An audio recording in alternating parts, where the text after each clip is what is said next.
صلى الله عليه وسلم سيدنا كريم صلى الله عليه وسلم سيدنا كريم صلى الله عليه وسلم سيدنا كريم الحمد لله والصلاة على محمد صلى الله عليه وسلم النبي الأمي العربي القرشي الحاشمي الأبطحي المكي المدني الإحامي الشاهد المشهود الولي المقرب أما بعد فأعوذ بالله من الشيطان الرجيم بسم الله الرحمن الرحيم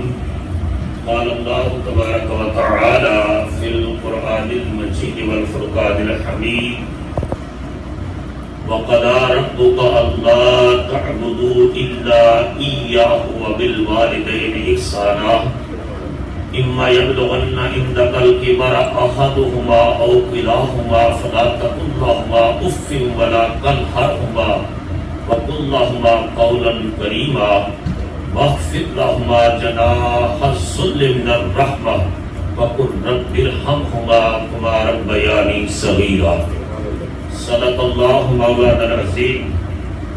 اللہ جل مجدہ کی حمد و ثنا تو حضور راحت قلب و جان صلی اللہ تعالیٰ علیہ وآلہ وسلم کی بارگاہ کرم میں عقیدتوں، محبتوں اور چاہتوں کا خراج پیش کرنے کے بعد برادران اسلام، قرآن مجید کی جو میں نے آیات آپ کے سامنے تلاوت کی ہیں، ان میں اللہ پاک نے ارشاد فرمایا وَقَضَىٰ رَبُّكَ، اے میرے محبوب تیرے رب نے یہ فیصلہ صادر فرمایا ہے، تیرے رب کا یہ فرمان ہے، تیرے رب کا یہ حکم ہے.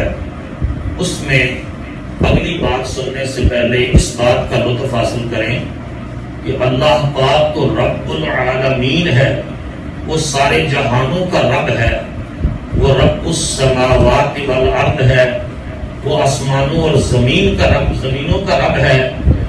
لیکن قرآن مجید میں کئی مقامات پر اس نے اپنی ربوبیت کی نسبت اپنے محبوب کی طرف کی ہے. وَقَضَىٰ رَبُّكَ، میرے محبوب تیرے رب نے فیصلہ کیا ہے، تیرے رب نے. تو یا اللہ تم تو سب کا رب ہے. فرمایا رب تو سب کا ہوں، لیکن میں بھی محمد کا رب ہونے میں لطف پاتا ہوں کہ محمد عربی کا رب ہوں. کئی مقامات پر وَقَضَىٰ رَبُّكَ، تیرے رب نے فیصلہ کیا ہے، کیونکہ جیسی بندگی محمد عربی صلی اللہ علیہ وسلم نے کی ہے رب کی، ایسی کائنات میں کوئی اور نہیں کر سکا. تو اس وجہ سے کر کے اللہ اپنی کئی آیات میں ربوبیت کی نسبت رسول اللہ صلی اللہ علیہ وسلم کی طرف کر کے وَقَضَىٰ رَبُّكَ، تیرے رب نے فیصلہ کیا ہے اللہ تعبدوا الا ایاہ، کہ کسی کی بھی عبادت نہ کی جائے سوائے اس کے. وہ وحدہ لا شریک ہے، وہ معبود حق ہے، اور وہ احد اور یکتا ہے، اس کے سوا کسی کی عبادت نہ کی جائے. وَبِالْوَالِدَيْنِ إِحْسَانًا، ایک اللہ نے فیصلہ کیا کہ عبادت صرف رب کی ہوگی اور ماں باپ کے ساتھ حسن سلوک کیا جائے گا. آپ اندازہ کریں کہ اپنی عبادت سے متصل بعد، اپنی عبادت کے فوراً بعد، امیڈیٹ آفٹر کہ میری عبادت کرو، اس کے بعد جو حکم دیا وہ فرمایا وَبِالْوَالِدَيْنِ إِحْسَانًا، اور اپنے ماں باپ کے ساتھ احسان کرنا. ایک ہے برابری کی سطح پر چلنا، احسان ہوتا ہے کہ برابری سے بڑھ کر دینا. جو انسان سمجھتا ہے کہ یہ اس بات کا مستحق ہے، اگر مستحق سمجھ کر کوئی چیز دی تو وہ تو عدل ہو گیا، اگر مستحق سے بڑھ کر دیا تو وہ احسان ہوتا ہے. فرمایا ہر کسی کے ساتھ عدل کرنا، ہر کسی کے ساتھ انصاف کرنا، ماں باپ سے انصاف سے بڑھ کر احسان کا معاملہ کرنا. اس درجے کی محبت، اس درجے کا ادب، اس درجے کا احترام، اس درجے کی تعظیم و تکریم کہ زمین کے لوگ بھی دیکھیں اور آسمان کے ملائکہ بھی کہ یہ شخص اپنے ماں باپ سے محبت اور ادب کی انتہا کر رہا ہے. تو فرمایا وَقَضَىٰ رَبُّكَ أَلَّا تَعْبُدُوا إِلَّا إِيَّاهُ وَبِالْوَالِدَيْنِ إِحْسَانًا إِمَّا يَبْلُغَنَّ عِندَكَ الْكِبَرَ أَحَدُهُمَا أَوْ كِلَاهُمَا، اگر ان دونوں میں سے کوئی ایک بڑھاپے کی عمر کو پہنچ جائے یا دونوں بڑھاپے کی عمر کو پہنچ جائے تو نفسیاتی طور پر ان کا ذہن جو ہے وہ بچپن کی طرف مائل ہو جاتا ہے، وہ بات کو بار بار ریپیٹ کرتے ہیں، وہ ان کی مزاج کے اندر مثال کا چڑچڑاپن آ جاتا ہے. تو قرآن مجید حضور کی امت کی اصلاح کر رہا ہے. فرمایا فلا تقل لهما اف، ان کی بات سن کر جو ہے اپنے دل کے اوپر بوجھ نہ سمجھنا. فرمایا ان کی بات سن کر جو ہے پریشانی کا اظہار نہ کرنا. سب سے زیادہ جو انسان اپنے ماں باپ سے ری ایکشن کر سکتا ہے، اس ری ایکشن میں جو منیمم ری ایکشن ہے وہ اف ہے. منیمم ری ایکشن، کم از کم ناراضگی کا اظہار کرنا ہو اولاد کا ماں باپ کے لیے تو وہ اف ہے. اللہ فرما رہا ہے خبردار اپنے ماں باپ کو اگر وہ بڑھاپے کی عمر کو پہنچ جائیں اور ان کے مزاج میں ایسی چیزیں آ جائیں تو اف بھی نہ کہنا. وَقُلْ لَهُمَا قَوْلًا كَرِيمًا، اور ان سے پیار کی باتیں کرنا، محبت کی باتیں کرنا، میٹھے بول بولنا، ایسی بات کرنا کہ سن کے ماں کے کلیجے میں بھی ٹھنڈ پڑ جائے، سن کر باپ کا دل بھی خوش ہو اور بیٹے کی سعادت مندی دیکھیے. اس انداز سے کرنا تاکہ تمہارے رویے سے ان کے وجود کا انگ انگ تمہارے حق میں دعائیں کرنا. نبی کریم علیہ الصلوۃ والسلام کی صاحبزادی خاتون جنت حضرت سیدہ طیبہ طاہرہ سیدہ نساء العالمین حضرت فاطمہ الزہرا رضی اللہ تعالی عنہا وسلام اللہ تعالی علیہا، آپ جو ہے آپ نے اپنے بیٹے امام حسن مجتبی سے ایک مرتبہ ارشاد فرمایا بیٹا حسن میری خواہش ہوتی ہے کہ تم میرے ساتھ مل کر کھانا کھاؤ، لیکن تم میرے ساتھ مل کر کھانا نہیں کھاتے.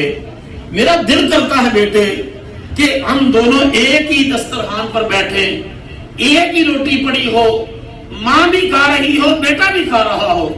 بیٹا تم میرے ساتھ مل کر کیوں نہیں بیٹھتا اور کھانا کیوں نہیں کھاتا؟ بیٹے کا جواب سنیے. سبحان اللہ، کائنات میں ماں جنت کی عورتوں کی سردار ہے تو بیٹے جنت کے جوانوں کے سردار ہیں. امام حسن عرض کرتے ہیں امی جان اس وجہ سے کر کے میں آپ کے ساتھ بیٹھ کے نہیں کھاتا کہ اگر اس لقمے پر آپ کی نظر پڑ گئی اور میں نے اٹھا لیا تو کہیں بے ادبی کا مرتکب نہ ہو جاؤں، کہیں آپ کی ناراضگی کا باعث نہ ہو کہ آپ نے وہ اٹھانا تھا لقمہ، وہاں سے وہ چیز آپ نے اٹھانی تھی اور میں نے پہل کر دی، میں نے اٹھا لی، کہیں اس میں آپ کی ناراضگی اور بے ادبی نہ ہو جائے. آپ ناراض ہوں گی تو نانا جان بھی ناراض ہوں گے، خدا بھی ناراض ہوگا. تو آپ اندازہ کیجئے کس درجے کا ادب اور احترام تھا. اور یہ رسول اللہ کا خاندان ہے، یہ مصطفیٰ کریم کا خاندان ہے. کائنات میں قرآن کا کہ احکامات کا پر عمل پیرا ہونے کا جو نمونہ اگر کسی نے دیکھنا ہو نا وہ خانوادہ رسول کو دیکھ لے کہ مصطفیٰ کریم صلی اللہ علیہ وسلم کی ذات اور حضور کا خاندان یہ نمونہ ہے کہ قرآن کے ہر حکم کے اوپر عمل کر کے دنیا کو دکھایا ہے، عمل کر کے دکھایا. آج دنیا میں علم زیادہ ہو گیا ہے، عمل کم ہو گیا ہے. وہ کسی درویش نے کہا تھا، اس نے کہا کہ دیہاتی آدمی وہ کسی جگہ خطاب سننے کے لیے گیا کسی عالم کا، تو خطاب کے دوران انہوں نے یہ بات فرمائی. انہوں نے کہا کہ جب آپ سفر میں ہوں اور رفع حاجت کرنی پڑے، اس دور میں ٹائلٹ اور باتھ روم کا رواج نہیں تھا، تو ساتھ جو ہے نا وہ تھوڑی سی ریت رکھ لیا کرو، اور وہ ریت جو ہے جہاں ضرورت پڑے تو اس ریت کو زمین پر ڈال کر کے اس کے اوپر جو ہے وہ اپنی حاجت کو پورا کیا کرو، تاکہ پیشاب کے چھینٹے تمہارے کپڑوں پر نہ پڑے، تمہارے لباس پلید نہ ہو، تمہارا وجود پلید نہ ہو.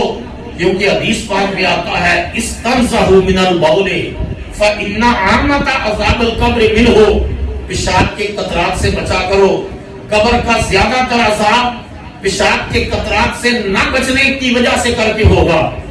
تو اس شخص نے یہ بات پلے باندھ لی، اور وہ اب جہاں بھی نکلتا تو ریت کا ایک تھیلا ساتھ اٹھاتا، اور اس نے 10 میل 20 میل 30 میل سفر کرنا ہوتا، جہاں رفع حاجت ہوتی تو پیشاب کے چھینٹوں سے بچنے کے لیے پہلے ریت وہاں بچھاتا، اس کے بعد جو ہے وہ اپنی حاجت کو پورا کرتا۔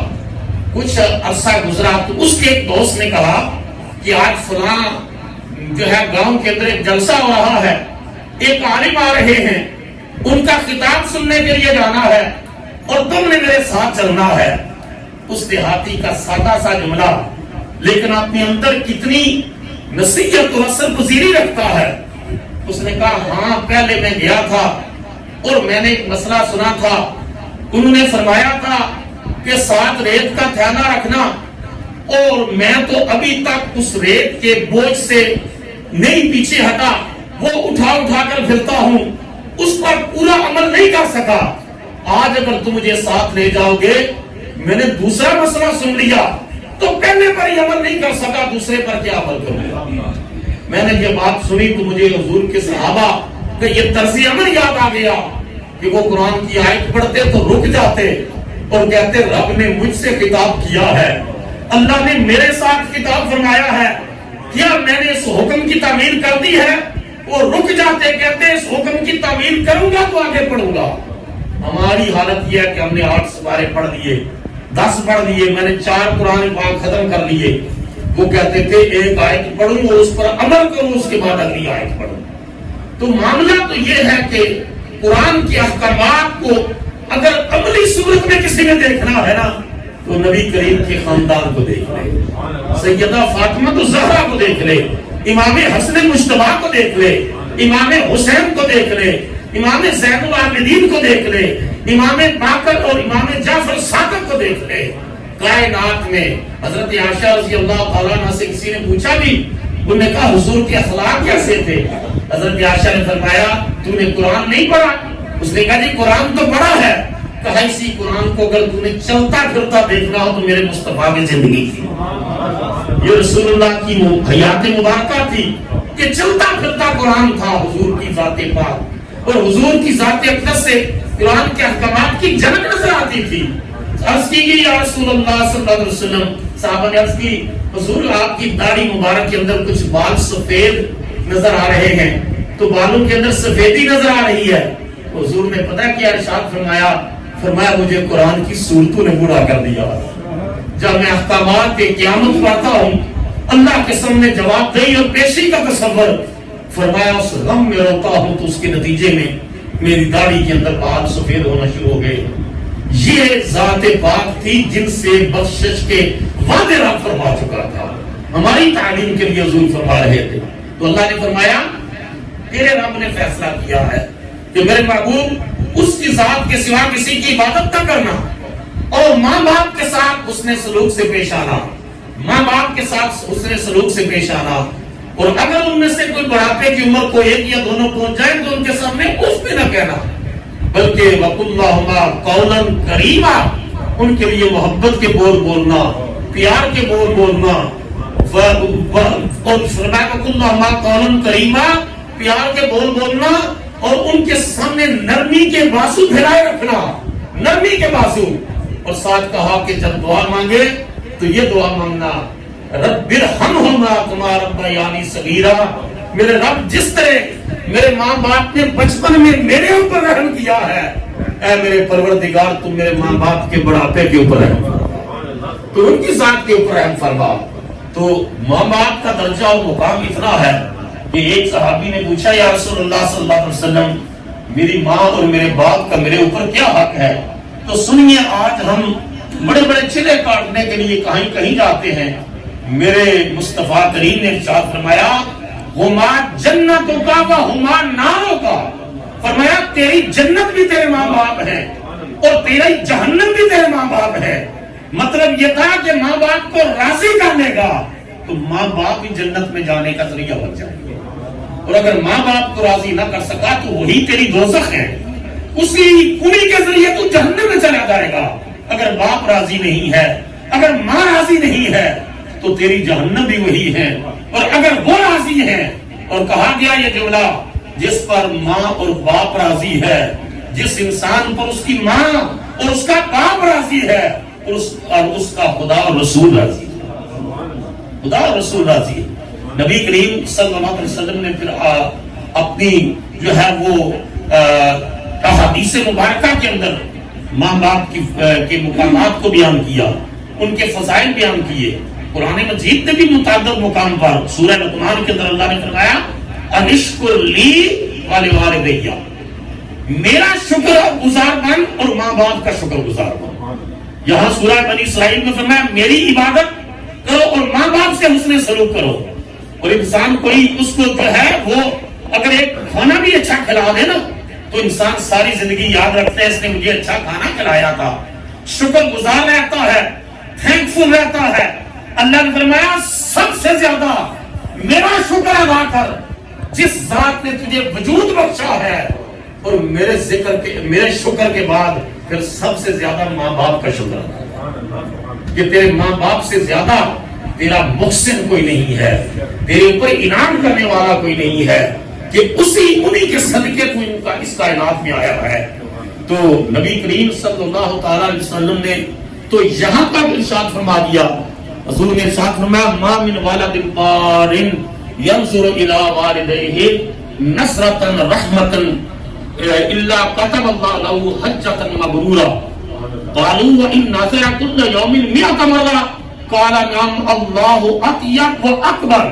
حضور نے فرمایا جو خوش نصیب بیٹا، جو خوش نصیب بیٹی، اولاد میں سے جو بھی بیٹا ہو یا بیٹی جو بھی ایک بار نظرتن رحمہ محبت کی نظر سے اپنے ماں باپ کے چہرے کو دیکھتا ہے، میرا رب اس کو حج مقبول کا ثواب۔ حدیث کے لفظ سنیے، حدیث کے لفظ ہم $6,000 $10,000 لگا کر کے حج کے لیے جاتے ہیں، کسی کے پاس کوئی گارنٹی نہیں ہے کہ میرا حج مقبول ہوا یا نہیں ہوا، لیکن کملی والے نے فرما دیا ہے کہ جو شخص محبت کی نظر سے اپنی ماں اپنے باپ کے چہرے کو ایک بار دیکھتا ہے، رب اس کو صرف حج کا ثواب نہیں حج مقبول کا ثواب عطا کرتا ہے۔ یہ حج مقبول ہی مقبول ہے۔ تو صحابہ نے یہ سنا تو انہوں نے عرض کیا یا رسول اللہ صلی اللہ علیہ وسلم ہم جو ہے سفر کرتے ہیں لمبا تھکا دینے والا، اللہ کے گھر کی جا کر زیارت کرتے ہیں، مناسک حج ادا کرتے ہیں، اگر یہ معاملہ ہے تو سودا تو پھر بڑا سستا ہے۔ عرض کی وَإِن نَازَرَ كُلَّ يَوْمٍ 100 مرة، اگر کوئی خوش نصیب بیٹی یا بیٹا 100 بار دن میں اپنی ماں یا باپ کا چہرہ محبت کی نظر سے دیکھتا ہے تو پھر کیا حکم ہے؟ میرے آقا نے فرمایا 100 بار دیکھتا ہے تو میرے رب کے خزانوں میں کوئی کمی ہے؟ فرمایا اللہ اطیب و اکبر، اللہ بڑا ہے۔ کوئی 100 بار دیکھے گا تو مطلب یہ تھا میرا رب اس کو 100 حج مقبولوں کا ثواب عطا فرمائے گا، 100 مقبول حجوں کا ثواب عطا فرمائے گا، 100 مقبول حجوں کا ثواب۔ اسلام کے اندر اولڈ ہاؤسز کا تصور نہیں تھا کہ ماں بوڑھی ہو جائے تو وہاں چھوڑاؤ اور باپ بوڑھا ہو جائے تو وہاں چھوڑاؤ، نہ مدر ڈے اور فادر ڈے کا کنسپٹ تھا کہ سال کے بعد ایک پھول دے کر کے ماں کا حق ادا کر دیا، باپ کا حق ادا کر دیا۔ اسلام میں تو ہر every day is mother day, every day is father day, ہر دن ماں کا دن ہے، ہر دن باپ کا دن ہے۔ زندہ ہے تو خدمت کر کے، دنیا سے چلے گئے ہیں تو ہر روز ایصال ثواب کر کے، ان کی بخشش کی دعا کر کے۔ آپ اندازہ کیجئے خدا کا جلیل القدر پیغمبر سیدنا ابراہیم علیہ السلام وہ خالی نبی نہیں ہے، ان کو جد الانبیاء، نبیوں کا دادا کہتے ہیں، نبیوں کا دادا، کہ جن کے بیٹے اسماعیل بھی نبی، جن کے بیٹے اسحاق بھی نبی، جن کے پوتے یعقوب بھی نبی، جن کے پڑپوتے یوسف بھی نبی، جن کی نسل میں نبی آئے۔ اور امام الانبیاء ارشاد فرمایا کرتے تھے کہ لوگوں آمن دعوت ابی ابراہیم، میں اس کائنات میں اپنے باپ ابراہیم کی دعا بن کر آیا ہوں کہ جب انہوں نے خانہ کعبہ کی تعمیر کی تو اللہ نے فرمایا ابراہیم مانگ کیا مانگتا ہے؟ تو کہا یا اللہ میری مزدوری یہ ہے کہ آخری رسول میری نسل سے پیدا کریو، آخری نبی میری نسل سے پیدا کریو، میرے سلب سے پیدا کریو۔ تو اللہ نے دعا کو قبول کیا، فرمایا تو نے میرا گھر بنایا، میں نے تجھے مزدوری دی، وہ نبی آئے گا، وہ نبیوں کا سردار ہوگا، لیکن ابراہیم تیری اولاد میں سے ہوگا۔ تو رسول اللہ صلی اللہ علیہ وسلم کہہ رہے کہ میں آنا دعوت ابھی، میں اپنے باپ ابراہیم کی دعا بن کر آیا ہوں۔ تو ابراہیم علیہ السلام کو رسول اللہ نے باپ کہا کہ میں ان کی دعا بن کر آیا ہوں۔ تو سیدنا ابراہیم علیہ السلام دعا مانگتے، اور یہ قرآن مجید کے نزول سے 2500 سال پہلے، 2500 سال پہلے دعا مانگی، اور اللہ تعالیٰ کو یہ دعا اتنی پسند آئی، اللہ نے فرمایا ابراہیم دعا تو تو آج مانگ رہا ہے نا، 2500 سال کے بعد میرا رسول آئے گا، اس پر میں قیامت تک کی انسانوں کی ہدایت کے لیے جو کتاب نازل کروں گا نا، ابراہیم تیری دعا کو اس کتاب میں بھی بیان کروں گا۔ اور نبی کریم علیہ الصلوۃ والسلام پر قرآن اترا، اور 2500 سال پہلے مانگی ہوئی دعا اللہ نے قرآن میں بیان کی، جو ابراہیم مانگا کرتے تھے۔ کیا دعا؟ ربنا اغفر لی، اونچا بولیے آگے سے، ربنا اغفر لی ولوالدی وللمؤمنین یوم یقوم الحساب۔ اے اللہ مجھے بخش دے، اے اللہ میرے ماں باپ کو بخش دے، اے اللہ قیامت تک آنے والے اہل ایمان کو بخش دے۔ آج ہم کسی کا کوئی فوت ہو جائے نا تو جا کر ایسے بدبخت بھی ہے کہ ان کے گھر جا کر کہو فاتحہ پڑھو، تو کہتے ہیں کہ فاتحہ کی ضرورت نہیں ہے، فاتحہ کی دعا کی ضرورت نہیں ہے۔ خدا کا پیغمبر دعا مانگ رہا ہے، خدا کا پیغمبر، اور رب اس کو 2500 سال اور 2500 سال اپنے خزانے رحمت میں اس دعا کو محفوظ رکھ رہا ہے، اور قرآن میں اس دعا کا ذکر کر رہا ہے۔ اور کملی والے کو اتنی پسند آئی کہ میرے نبی علیہ السلام نے اس دعا کو نماز کے اندر رکھ دیا کہ جو خوش نصیب بیٹا یا بیٹی دعا نماز پڑھے گا نا، ویسے دعا کی اس کو موقع نہ بھی ملا تو نماز پڑھتے ہوئے التحیات میں تو ضرور مانگے گا ربنا اغفر لی ولوالدی وللمؤمنین یوم یقوم الحساب۔ جو لوگ ایصال ثواب کے منکر ہیں نا، میں نے ہمارے ہاں ایک بچے سے میں نے نماز سنی تو اس نے ربنا اغفر لی کی جگہ پر ربنا آتنا فی الدنیا حسنۃ وفی الآخرہ، میں نے کہا یہ دعا تو نہیں ہے، یہ تو جو ہے ربنا اغفر لی ہے۔ اس نے کہا کہ ہمارے قاری صاحب نے ہمیں یہی پڑھائی ہے۔ پھر میں نے کہا تمہارے قاری صاحب کی ستیہ ناس ہو، انہوں نے وہ دعا نماز سے نکال دی جس میں ایصال ثواب ہے، جس میں دعا ہے، جس میں مرحوم ماں باپ کی بخشش کی دعا مانگی جا رہی ہے، وہ دعا ہی نکال دی۔ تو پھر سچ کسی نے کہا تھا کہ مرگ مردود، نہ فاتحہ نہ درود، تو جو خوش نصیب ہوتے ہیں انہی کے لیے دعائیں بھی ہوتی ہیں، ان کے لیے بخشش کی۔ اور پھر نبی کریم صلی اللہ علیہ وسلم نے تو یہاں تک ارشاد فرما دیا، ایک صحابی حاضر ہوئے عرض کی یا رسول اللہ میں جہاد پر جانا چاہتا ہوں۔ حضور نے ارشاد فرمایا اچھا جہاد کا، یا رسول اللہ جہاد کا بڑا جو ثواب ہے، میں جہاد پر اللہ کی راہ میں لڑنا چاہتا ہوں۔ حضور نے فرمایا تیرے ماں باپ زندہ ہیں؟ عرض کی یا رسول اللہ زندہ ہیں۔ فرمایا جا کر ان کی خدمت کر، اللہ تجھے جہاد کا ثواب عطا کرے گا۔ آپ اندازہ کریں ماں باپ کی خدمت جو ہے وہ جہاد کے ثواب کے برابر، بسا اوقات ان کی خدمت اس سے بڑھ جاتی ہے، کیونکہ اللہ اور اس کے رسول کی رضا کے بعد اللہ پاک نے ماں باپ کی رضا کے اندر اپنی رضا رکھا ہے۔ ہمارے یہاں ماں کا بڑا درجہ اور مقام بیان کیا جاتا ہے، اور عموماً باپ کے مقام کو نظر انداز کر دیا جاتا ہے۔ حالانکہ اس کائنات میں پہلے ماں نہیں آئی، اس کائنات میں پہلے باپ آیا ہے۔ بولو پہلے باپ آیا۔ سیدنا آدم علیہ السلام پہلے آئے ہیں، اور آدم کی ران سے حوا پیدا ہوئی ہے، آدم علیہ السلام کی ران سے۔ اور پھر جو نیچرل اٹریکشن ہے آدم علیہ السلام کی جب حوا کی طرف ہوئی ہے تو فرمایا رب نے آدم رک جا، پہلے جو ہے وہ تو حق مہر ادا کر، پھر حوا سے تیرا نکاح کروں گا۔ یا اللہ حق مہر کیا ہے؟ فرمایا میرے آخری نبی محمد پر درود پڑھ۔ تو حضرت آدم نے مصطفیٰ پر درود پڑھا تو حوا حضرت آدم کے نکاح میں آئی، یہ حق مہر تھا، ان کے نکاح میں آئی۔ تو ماں کا درجہ بلا شبہ بڑا ہے، لیکن باپ کا درجہ بھی بڑا ہے۔ ماں جنت ہے تو باپ جنت کا دروازہ ہے. اگر جنت کا دروازہ نہیں کھلے گا تو جنت میں بیٹا کیسے جائے گا؟ اللہ حضور نے فرمایا کہ خدمت ماں کی زیادہ ہے، لیکن اللہ نے اپنی رضا کو باپ کی رضا میں رکھا. اپنی رضا کو باپ کی رضا میں رکھا ہے کہ جس کا باپ راضی ہے اس کا رب راضی ہے، جس کا باپ ناراض ہے اس کا رب ناراض ہے. مجھے یہاں ٹیلی فون کر کے ایک شخص نے کہا، میں نام نہیں لینا چاہتا، کبھی بھی نہیں لیا تاکہ شرم، اس نے کہا میرا بیٹا یہاں امریکہ میں مجھے مارتا ہے، تو مجھے میرے بیٹے کو آپ کے پاس آتا ہے تو سمجھائیں اس کو، تو مجھے مارتا ہے. آپ اندازہ کر لیں کیسا بد نصیب ہوگا وہ بیٹا جو باپ کے اوپر حملہ آور ہو، جو باپ کو مارے، جو باپ کے ساتھ زیادتی کرے. نبی کریم صلی اللہ علیہ وسلم کی بارگاہ میں ایک شخص حاضر ہوتا ہے، عرض کرتا ہے یا رسول اللہ صلی اللہ علیہ وسلم، میرے باپ نے میرا مال لے لیا ہے، میرے باپ نے میرا مال لے لیا ہے. یا رسول اللہ میں شکایت لے کر کے آیا ہوں کہ باپ سے میرا مال لے کر واپس دے. حضور نے ارشاد فرمایا اپنے باپ کو بلا کر لاؤ. صاحب معارف القرآن نے اپنی تفسیر کے اندر امام قرطبی کے حوالے سے لکھا ہے، یقین جانیے یہ واقعہ پڑھ کر رونگٹے کھڑے ہو جاتے ہیں، جگر پھٹنے کو آتا ہے.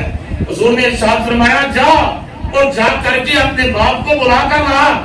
وہ بلانے کے لیے گیا، ادھر سے جبرائیل امین آ گئے اور جبرائیل امین نے کہا یا رسول اللہ صلی اللہ علیہ وسلم، جب اس نوجوان کا باپ آ جائے نا تو اس کے باپ سے پوچھنا کہ تو نے اپنے دل میں وہ کون سی بات کہی تھی جو تیرے کانوں نے بھی نہیں سنی. وہ کون سی بات تو نے دل میں کہی تھی جو تیرے کانوں نے بھی نہیں سنی. چنانچہ تھوڑی دیر گزری، وہ جوان اپنے باپ کو لے کر کے بارگاہ رسالت میں پہنچ گیا. حضور صلی اللہ علیہ وسلم نے ارشاد فرمایا کہ تو نے اپنے بیٹے کا مال لیا ہے.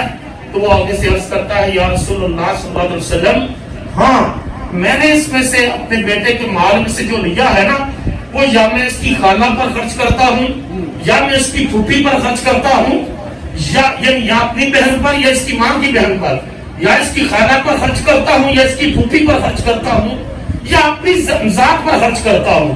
اس کے علاوہ تو میں کسی جگہ پر خرچ نہیں کرتا ہوں مال. تو حضور صلی اللہ علیہ وسلم نے ارشاد فرمایا اچھا اب یہ بتا کہ تو نے اپنے دل میں وہ کون سی بات کہی تھی جو تیرے کانوں میں بھی نہیں سنی. تو آگے سے عرض کرتا ہے یا رسول اللہ قربان جاؤں، میرے کانوں نے تو وہ بات نہیں سنی، محمد نے سن لی ہے، مصطفیٰ تک پہنچ گئی ہے. فرمایا ہاں رب نے پوچھائی ہے، رب نے پوچھائی ہے، بتا وہ بات کون سی تھی جو تو نے دل میں کہی اور تیرے کانوں نے نہیں سنی.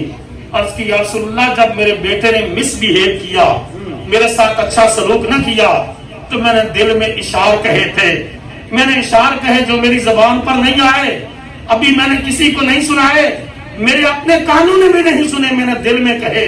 میں نے اپنے بیٹے کو دیکھ کر کے کہا میرے بیٹے میں غذا دے کر کے تجھے پالا، میرے بیٹے میرے مال سے تو جوان ہوا، میرے بیٹے جب تم بیمار ہو جاتا تھا تو میں راتوں کو تڑپتا تھا، میں روتا تھا اور میں کہتا تھا جو بیماری تجھے لگی ہے وہ مجھے لگ جائے.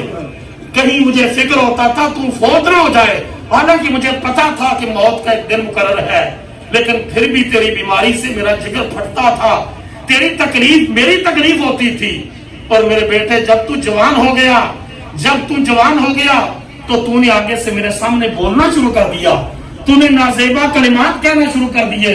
میرے بیٹے میرے مال سے تو جوان ہوا ہے، میرے دیے ہوئے مال سے تیرا خون بنا ہے، میرے دیے ہوئے مال سے تو نے زندگی کا میں چلنا سیکھا ہے، میرے مال سے تو نے کاروبار کیا ہے. آج تیرے اس مال سے میں لیتا ہوں تو پریشان ہوتا ہے. یہ سن کر کے اللہ کے رسول علیہ السلام بھی پریشان ہو گئے. جو اشارے اس نے کہے تھے اور اس کی داستان سن کر صحابہ پر بھی عجیب کیفیت طاری ہو گئی. اور رسول اللہ نے فیصلہ یہ کیا، سنو فیصلہ میرے رسول کا، اور جا کر اپنے باپ سے اگر زیادتی کی ہے تو معافی مانگو، اگر دنیا سے چلے گئے ہیں تو ان کے لیے دعا کرو، بخشش کی دعا مانگو. آج یہاں پاکستان سے کوئی فون کرتا ہے نا تو ایسے لوگ بھی ہیں، وہ کہتے ہیں یہ بڈھا روز ہی پیسے مانگتا ہے، یہ روز ہی اس کے خرچے جو ہے وہ پورے نہیں ہوتے، اور وہ بیوی کے ناز نخرے اٹھاتے ہیں اپنی اولاد کے ناز نخرے اٹھاتے ہیں. وہ کسی نے بڑا خوبصورت جملہ کہا تھا. اس نے کہا تھا تمہارا ماں باپ کے ساتھ سلوک وہ کتاب ہے جو لکھتے تم ہو پڑھتی تمہاری اولاد ہے. کہ جیسا تم سلوک کرتے ہو وقت آتا ہے کہ ایسا سلوک تم سے ہوتا ہے. وہ کہتے ہیں یہ بابا ہر وقت پیسے مانگتا ہے, اس کے خرچے پورے نہیں ہوتے. سنیے اس باپ اور بیٹے کا مقدمہ جب بارگاہ رسالت میں آتا ہے اور بیٹا یہ شکایت کرتا ہے کہ باپ میرے مال سے پیسہ لیتا ہے, میں کما کر لاتا ہوں, میں 18 گھنٹے محنت کرتا ہوں اور میرے اکاؤنٹ سے $10 اس نے لے لیے, $50 لے لیے, میری کمائی سے یہ لے لیا. اور باپ کا جواب سن کر کے میرے رسول کا فیصلہ تو سنو, میرے رسول کا ارشاد گرامی تو سنو. حضور نے بیٹے سے مخاطب کر کے فرمایا انتا و مالک لابیکا, فرمایا تو بھی باپ کا ہے, تیرا سارا مال بھی تیرے باپ کا, تم بھی باپ کا ہے, تیرا مال بھی باپ کا ہے. تیرا باپ جہاں چاہے جیسے چاہے تیرے مال سے تصرف کر سکتا ہے. تو جو شخص نبی پاک کا کلمہ پڑھتا ہے وہ تو یہی عقیدہ رکھے, وہ تو یہی ایمان رکھے کہ میری پراپرٹی میرے باپ کی پراپرٹی ہے, میرا مال میرے باپ کا مال ہے, میری کمائی میرے باپ کی کمائی ہے. اور جو شخص حضور پر یقین نہیں رکھتا وہ کہے کہ ٹھیک ہے جی میں عطا کرتا ہوں, میں کماتا ہوں, میری کمائی ہے, میں ماں باپ کو کہاں سے دوں. تو یاد رکھ لو اللہ کی رضا باپ کی رضا میں ہے, اور اللہ کا اگر ماں اور باپ راضی ہیں تو رب اور رسول راضی ہے. ماں اور باپ ناراض ہیں, انسان نہ اس جہان جیسا رہتا ہے نہ اگلے جہان رہتا ہے. دنیا میں ایکسپشنل کیسز ہوئے ہیں.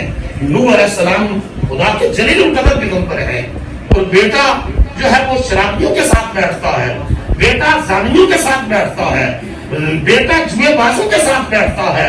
اور جب طوفان آتا ہے اور فلڈ آتا ہے اور 950 سال کی دعوت اور تبلیغ کے بعد بھی جو ہے لوگ ایمان لانے والے 150 کے قریب ہیں, جب طوفان آتا ہے تو باپ کی شفقت پھر جوش میں آتی ہے. کہا یا اللہ میرا بیٹا, قرآن کہتا ہے اللہ نے حضرت نوح کی طرف جو ہے وہی کی, فرمایا لیس من اہلک, فرمایا وہ تیرے خاندان سے نہیں رہا, تیرے نسل سے نہیں رہا, تیری نسل سے وہی ہے جو تجھ پر بھی ایمان رکھتا ہے, مجھ پر بھی. تو اگر سالے نہیں ہے تو فرمایا تیرے خاندان سے نکل گیا, تو وہ بھی غرق ہو گیا. لوط علیہ السلام کی بیوی غرق ہوگی. تو صالحیت جو ہے, صالحیت وہی نسب جو ہے اس کا تعین کرتی ہے. تو اس وجہ سے کر کے نبی کریم صلی اللہ علیہ وسلم کا ماں باپ کے حوالے سے جو ارشادات ہیں وہ ضرور پڑھا کیجئے. ہما جنت کا وہما نار کا, فرمایا تیری جنت بھی تیرے ماں باپ ہیں, تیری جہنم بھی تیرے ماں باپ ہے. اگر چاہے اور ان کی قبر کی زیارت بھی باعث اجر و ثواب ہے, قبر کی زیارت بھی. اور باپ دنیا سے چلا جائے تو باپ کے دوستوں سے حسن سلوک, ماں دنیا سے چلی جائے تو ماں کی سہیلیوں سے حسن سلوک. میرے رسول کا معمول تو یہ ہے کہ رسول اللہ کی پیاری بیوی حضرت ام المومنین حدیجہ کبریٰ دنیا سے چلی جاتی ہیں. تو جب چلی جاتی ہیں تو عید, بڑی عید آتی ہے تو رسول اللہ بڑے اہتمام کے ساتھ کر کے کہ حدیجہ کی سہیلیوں کے گھر گوشت پہنچانا ہے, حدیجہ کی سہیلیوں کے گھر میں جو ہے وہ گوشت پہنچانا ہے, اس سے حدیجہ کی روح خوش ہوگی. آج اگر کوئی اپنی ماں کے نام کا مسجد میں دے, مدرسے میں دے, غریب کو دے, مسکین کو دے, تو بتاؤ اس ماں کی روح خوش نہیں ہوگی؟ باپ کے نام کا اگر کوئی کسی مدرسے میں دیتا ہے, کسی غریب مسکین کی مدد کرتا ہے, مسجد میں دیتا ہے, مجھے بتاؤ باپ کی روح خوش نہیں ہوگی؟ یقیناً ہوگی. رسول اللہ صلی اللہ علیہ وسلم کی اس ارشاد پر ختم کر رہا ہوں. حضور نے فرمایا جب انسان دنیا سے چلا جاتا ہے تو اس کے اعمال کا سلسلہ ختم ہو جاتا ہے. ابھی ہمارے پاس موقع ہے, ہم جتنی بھی نیکیاں کر لیں, جس دن یہ روح قبض ہو گئی, آج قبروں میں پڑے ہوئے لوگ سوچتے ہیں ہمیں موقع ملے تو ہم کوئی کام نہ کریں سوائے سجدے کر دیں. وہ ترستے ہیں کہ ایک سجدے کی سعادت مل جائے. اور حضور نے فرمایا مرنے کے بعد 3 عمل ایسے ہیں جن کا ثواب قبر میں بھی پہنچتا رہتا ہے. ان میں سب سے پہلے فرمایا کہ صدقۃ جاریہ, کسی نے صدقہ جاریہ, کوئی درخت لگایا ہے لوگ اس کی چھاؤں میں بیٹھتے ہیں, کوئی مسجد بنائی ہے وہاں لوگ نماز پڑھتے ہیں, کوئی مدرسہ بنایا ہے وہاں بچے قرآن پڑھتے ہیں, کوئی راستہ بنایا ہے لوگ وہاں سے چلتے ہیں, کوئی واٹر کوئی کنواں جو ہے کھدوایا ہے کوئی ٹیوب ویل لگوایا ہے، کوئی واٹر ہینڈ پمپ لگوایا ہے، لوگ اس سے پانی پیتے ہیں، مرنے والا مر بھی جاتا ہے، لوگ جب سب اس سے فائدہ حاصل کرتے ہیں، کملی پانے نے فرمایا قبر میں ثواب پہنچتا رہتا ہے۔ اور دوسرا فرمایا والد صالح یدعو لہ، اپنے پیچھے نیک اولاد چھوڑ جائے جو ماں باپ کی بخشش کی دعا کرے، ماں باپ کے لیے دعا مانگتی رہے۔ میرے نبی فرما رہے ہیں قبر میں ثواب پہنچتا ہے، تو کس طرح کہتا ہے نہیں پہنچتا؟ نہیں پہنچتا۔ رسول اللہ فرما رہے ہیں کہ اولاد کی دعا سے اللہ ماں باپ کے گناہ بھی معاف کرتا ہے، درجے بھی بلند کرتا ہے۔ تیسرا فرمایا علم ینتفع بہ، اپنے پیچھے نفع بخش علم چھوڑ جائے، کسی کو قرآن پڑھا جائے، کسی کو حدیث پڑھا جائے، کسی کا کلمہ سیدھا کروا جائے، کسی کی نماز بھی درست کروا دے، جب تک وہ نیکی کے راستے پر چلتا رہے گا، فرمایا اس کا ثواب اللہ پاک اس شخص کے نامہ اعمال میں لکھتا رہے گا۔ اس وجہ سے اسلام میں استاد کا بڑا درجہ ہے۔ آج تو استاد کو بھی آنکھیں نکالتے ہیں۔ حضرت علی نے فرمایا تھا میں نے جس سے ایک لفظ بھی پڑھا ہے نا، ایک لفظ بھی پڑھا ہے، وہ میرے وجود کا مالک ہے۔ یا لوگ 10 سال جمعے پڑھ کے بعد کہتے ہیں کہ مولوی صاحب چل گئے نہیں، 10 سال علم سیکھا، 10 سال پیچھے نمازیں پڑھی، 10 سال ان کے سے لرننگ کرتے رہے، لیکن اس کے بعد جب زبانیں کھولتے ہیں تو اللہ معافی عطا فرمایا، عالمان والحفیظ۔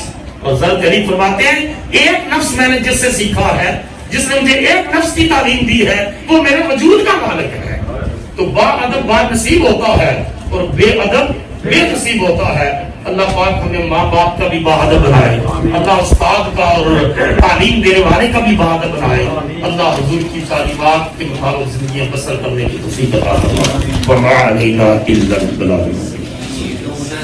کریم صلی اللہ علیہ وسلم، سیدنا کریم صلی اللہ علیہ وسلم، سیدنا کریم۔